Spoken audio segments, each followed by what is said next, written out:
Sunday 4:30 kickoff, a game not affected and is staying with its TV schedule here. 4:30, it's Newcastle versus Arsenal. We'll take a look at the betting that we currently have at matchbook.com. You can back Newcastle United favourites at 2.52.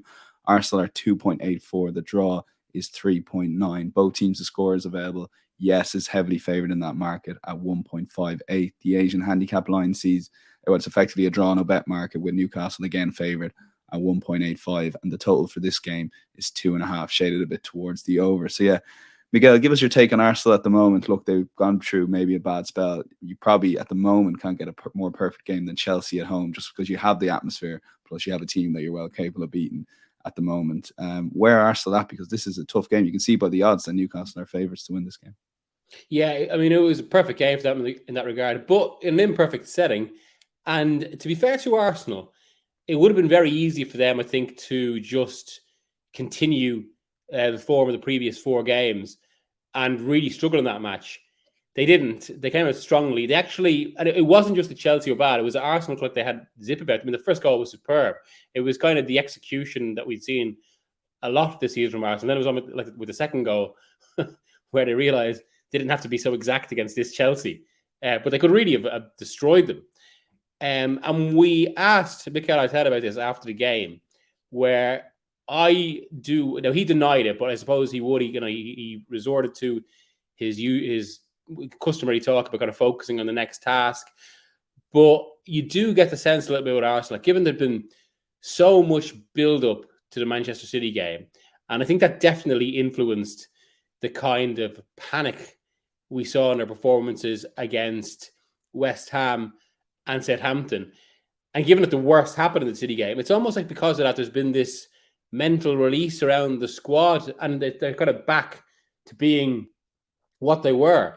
And maybe it's that shift as well. I mean, even though Arsenal had gone back top briefly, there is all momentum and impetus with City. So kind of it's their title to lose now.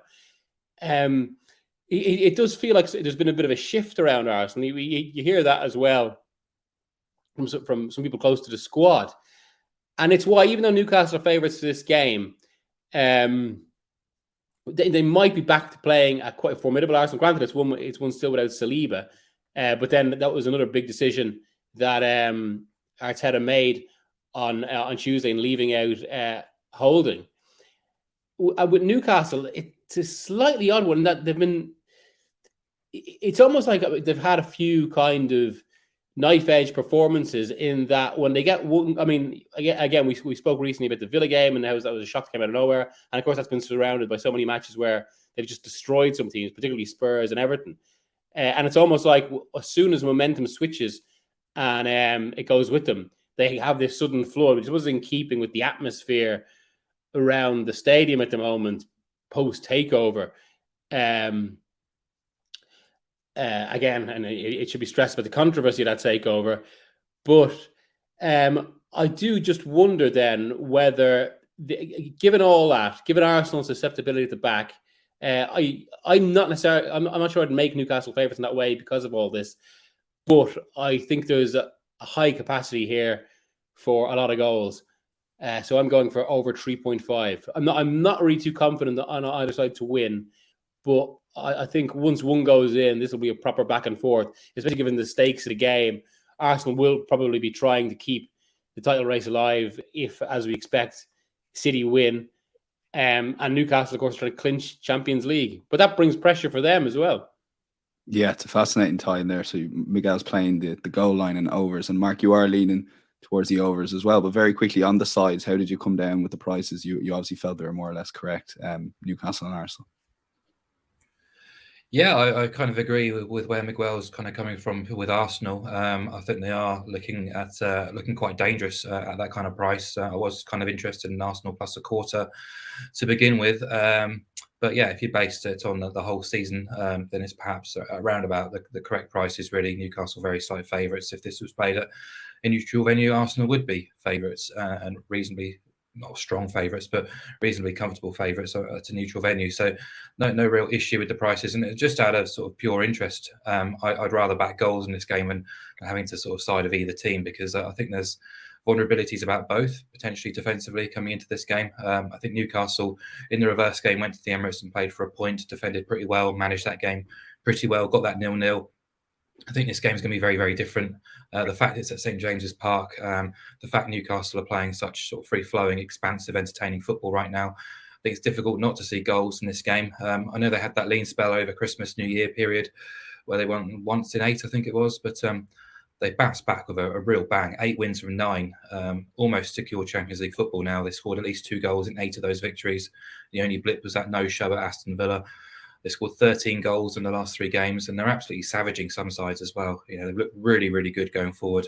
And whether it's intentional or not, I'm not sure, but the handbrake just seems to have been released a little bit since mid-January and that sort of poor run, because they've only kept 1 clean sheet in 13.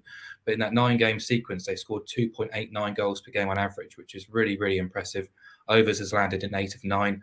And to me, it looks like the right way to go again here, backing a goal-heavy game, because, credit to Arsenal. I thought they were really good midweek against Chelsea. Sorry, I think after the City match, you know, there was probably a fair suggestion that they could start to tail off, you know, such a big defeat and in such a big game. But they responded brilliantly. I know Chelsea are Chelsea these days, but they went for the throat, played some really good stuff, and made a few changes, freshened things up, and looked really good again. But Saliba's absence, we've talked about it extensively throughout the season, is enormous. But they also might be going into battle now without Gabriel, also, who picked up a knock in midweek too, which would be very damaging. And look, Arsenal haven't kept consistent clean sheets since the World Cup, just 5 in 20 Premier League games. So I do expect them to concede at St James's.